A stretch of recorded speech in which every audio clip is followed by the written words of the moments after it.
U.S. Geological Survey picks up earthquake in Israel, in the Negev Desert area where Nevatim Air Base is located just north of Dimona Nuclear Facility. Is it an earthquake? I don't know. You tell me. Do not let any idiots on the internet tell you like, oh, Iran actually scared the United States and they backed off. Now there's not going to be a war. The assessment in Israel is that the U.S. President Trump has only postponed his plan to strike Iran, not canceled it indefinitely. A few nights ago, it was actually the very moment that I was interviewing Nicolas Maduro's son, Nicolas Maduro Jr. It looked like the Iran war was about to tip off. It was a crazy night. Iran had fighter jets up in the air. They were airborne. They had MiGs that they scrambled, MiG-29s, I believe. The Al Udeid Air Base in Qatar, the U.S. Air Base, was evacuated. There was like essential and non-essential personnel that was evacuated. We had even reports that Israeli fighter jets were airborne and were over southern Syria. All right. So you had all this happen, and then everyone assumed that the war was about to break out. There was, fighter jet air refueling planes that were sent to the region. The USS Abraham Lincoln was deployed from the South China Sea to the Mediterranean. And you had all the, obviously it's not there yet. It's going to take a week. You had all this happen, and then no one pulled the trigger. All right. No one pulled the trigger. The Iranians didn't. The Israelis didn't. The U.S. didn't. Now, this obviously comes on the back of massive, well, not massive, but, thousands of people at the least, Mossad rioters, killing a bunch of people, killing Iranian security officials, besieged workers. Iran announced that they arrested 3,000 armed rioters in the last few days, and the manhunt is still ongoing. We've covered this in extensive detail. We also saw today that Iran announced the seizure of 60,000 smuggled weapons destined for Tehran to cause urban clashes. So this was a very big operation. Jeffrey Sachs explains what the plan is here. This is a well-known playbook. We're watching a regime change operation underway. The goal is to oust another government.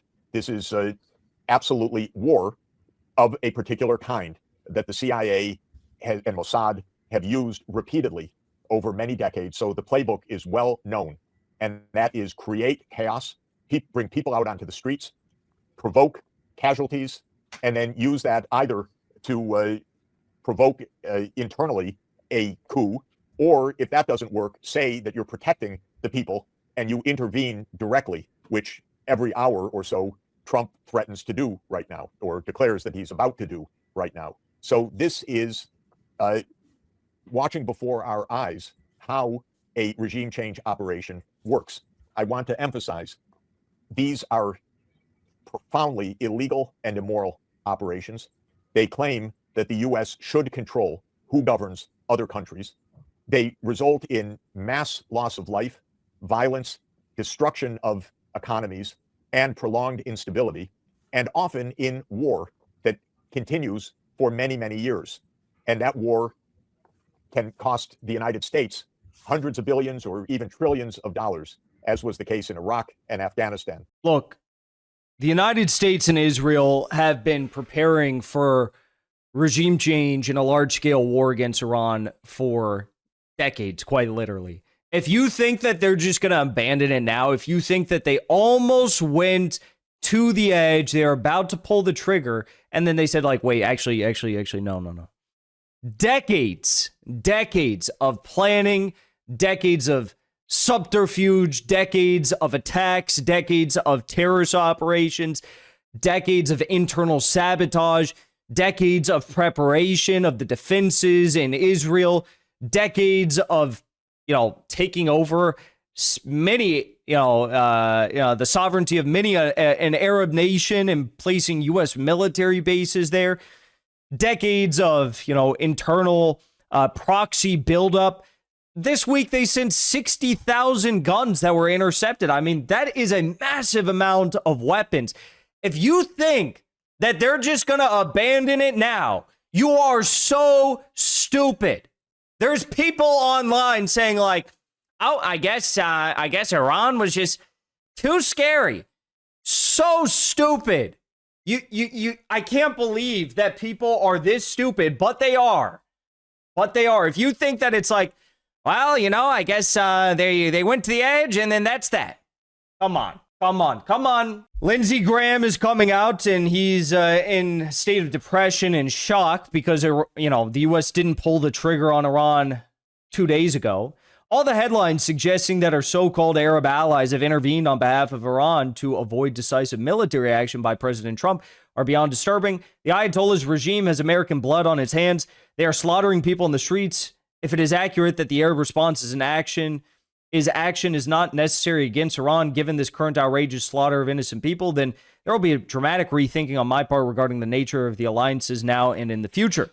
Now, this did happen. By the way, this did happen. All right.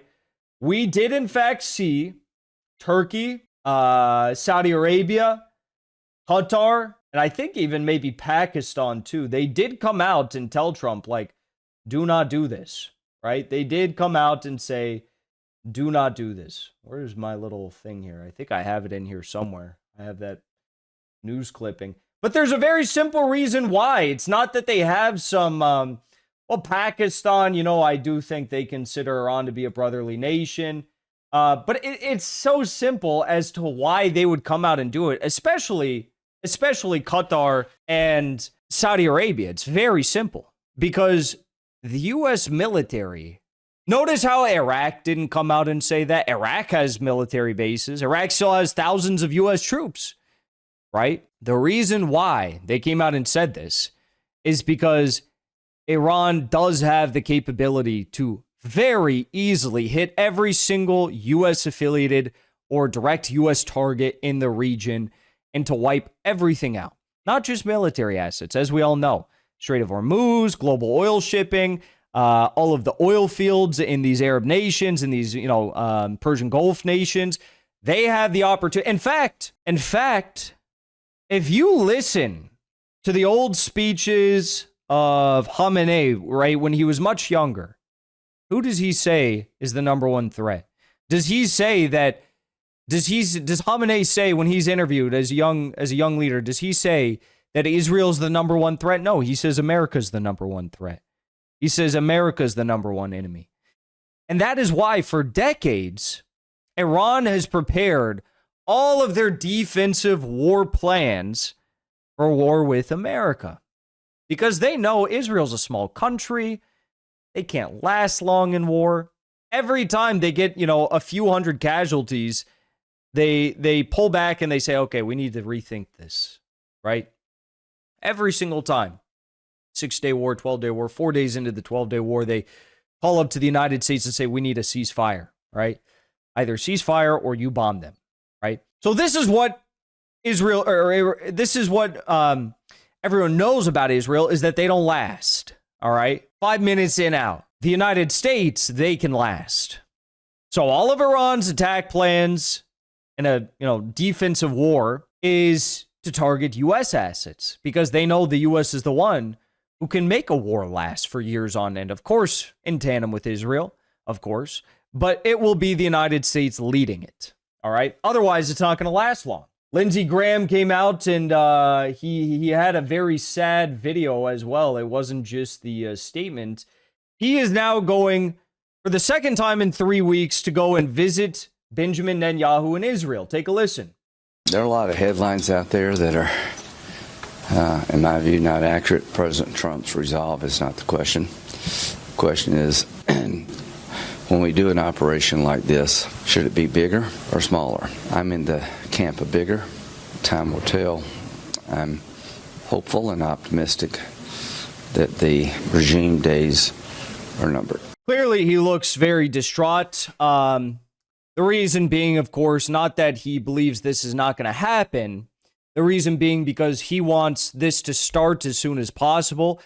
And he believes that once it starts, they'll be able to escalate. They will be able to, turn this into something much bigger than it began. He wants this to begin because as soon as it begins, that's when everything changes, okay? There's no going back effectively once it begins. If it doesn't begin, then who knows, right? The truth of the matter is that Lindsey Graham said something very eye-opening in that statement, though. He said, there's two thoughts here. There's two methods of approach. War with Iran. You either do something small or you do something big. You either do something small now or you wait and do something big. He said, I'm of the latter approach. So he's going to Netanyahu for the second time in 3 weeks to plan something big. Do not be fooled. It is going to happen. Do not be fooled. It is going to happen. All right? Do not be fooled by Turkey, this news, Turkey, Saudi Arabia, Qatar, Oman, warning Trump not to do this and that Trump is actually not going to do this. All right? This only just changes the logic of how the Zionists are going to approach this. The logic of the Zionists right now is, oh boy, Turkey, Qatar, Saudi Arabia, Oman, they're warning us that something catastrophic is going to happen, all the oil assets and the U.S. assets, military assets in the region, if we strike Iran. They're going to wipe everything out. So what is their logic? We need to go big or go home. We need to go big or go home. We need to make sure that they can't respond, right? They want to Gazify Iran within 5 minutes. Sounds crazy, right? Sounds super, super crazy. But as of right now, this very moment, there are not one, but two U.S. carrier strike groups heading to Iran. The USS Abraham Lincoln from the South China Sea to the Arabian Sea. The USS George Bush from the U.S. East Coast of the Mediterranean. If you're following the Iran crisis, expect a lull, which may be filled by an Israeli strike, maybe, but my gut says they wait. Instead, worth imagining how the protests and the regime use the lull.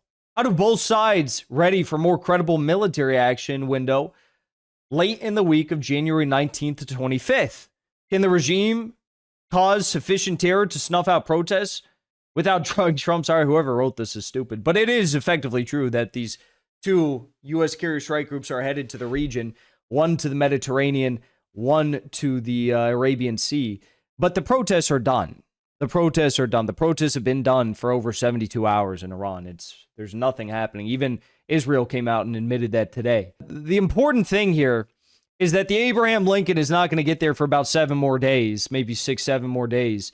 The USS George Bush may take a bit longer. I actually don't know how long I don't know how fast that the USS George Bush travels. I don't know how many knots travels at per hour, per day, but they are both headed there. You do not send 2 U.S. carrier groups to a country if you are not 100% planning to do something. John Kiriakou said that, and it's the truth. We saw it in Venezuela. We saw it in Iran the first time. You don't send 2 carrier strike groups there until you know for a fact that you're going to do it. Trump and Netanyahu discussed Iran in a second phone call over the past 48 hours. That just took place about an hour ago as well. And this is before Lindsey Graham lands in Israel. Now we have this as well. 4 U.S. Air Force C-17A cargo planes are headed to Diego Garcia Air Base. This is where they allegedly claimed that they, launched the B-2 bombers from. Or didn't they launch the B-2 bombers from somewhere else? I don't know. The whole B-2 bomber story, I don't even buy that. I think that's bullshit. But anyways, 3 times from Ramstein Air Base and 1 time from Travis Air Force Base, landing at Diego Garcia. Obviously, this is the attack ground. This is the launch center for attacks against Iran involving the United States. So this is where we are headed. This is where we are headed to war. We are headed to war. Do not let any idiots on the internet tell you like, oh, Iran actually scared the United States and they backed off. Now there's not going to be a war. The assessment in Israel is that the U.S. President Trump has only postponed his plan to strike Iran, not canceled it indefinitely. That's from Israel Army Radio. Netanyahu has informed Trump that Israel is not defensively prepared for a large-scale Iranian attack.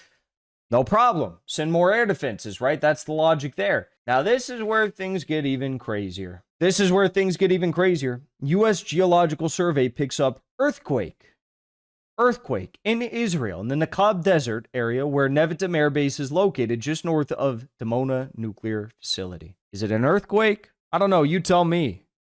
Israel totally doesn't have any nuclear weapons, right? Must just be an earthquake. Totally must just be a normal earthquake. Totally not like Israel threatened to drop nuclear bombs on Iran during the 12-day war if the U.S. didn't intervene. Totally, this is just an earthquake, guys. Yeah, they're definitely not going to do a war against Iran. Real geniuses out there with their political opinions nowadays. Do people think that Israel wouldn't be down to turn Iran into Gaza? Like, that's the wet dream of Netanyahu. That is the wet dream of Netanyahu. Of course they want to do that. That is the goal. And that is what they're setting out to accomplish. And if you believe that Trump is not able to be convinced in a single phone call to launch submarine missile attacks at Iran once more, I got a bridge to sell you. But of course he is. Of course he is. It's gonna happen. It's gonna happen this month, 100%. That's the first time I made that prediction. I told you it's gonna happen. I told you I think this is actually gonna be a longer war. That was my 2026 prediction. So far, I've been correct. I said 2026 prediction for Iran. They're going to foment massive riots and protests in Iran. I said that before the protests started, so I was right about that. I said the protests are going to get violent, and then they're going to do a long-term war against Iran. So, hate to be right. Like when in 2024 on December 31st of 2024, I said that we're going to get a war in Venezuela and Maduro might fall. I said that on December 31st, 2024. No one was talking about Venezuela then. Hate to be right. Hate to be that guy. But sorry, I'm him. It is what it is. Some in me just sees what's happening. I'm like that Professor Zhang Shushi Xuan that has the whiteboard and predictive history, except I don't got a whiteboard. I'll just tell it to you on a live stream. I don't have a whiteboard. I don't have a chalkboard to tell you that. I don't have some AI chalkboard, but I'll still tell you what's going to happen. Before you leave, I want to say thank you for the support, because after 2 years of being banned, we are finally back home on YouTube. So be sure to subscribe to our channel and also join as a member on our channel using the link at the top of the description. I rely on the generous support of viewers like yourself to get the truth out to as many people as possible. You can also support the show on Locals or Give Sin Go. The mainstream media and the powers that be are never going to stop attacking us for bringing the truth to as many people as we do. Thank you so much for your support.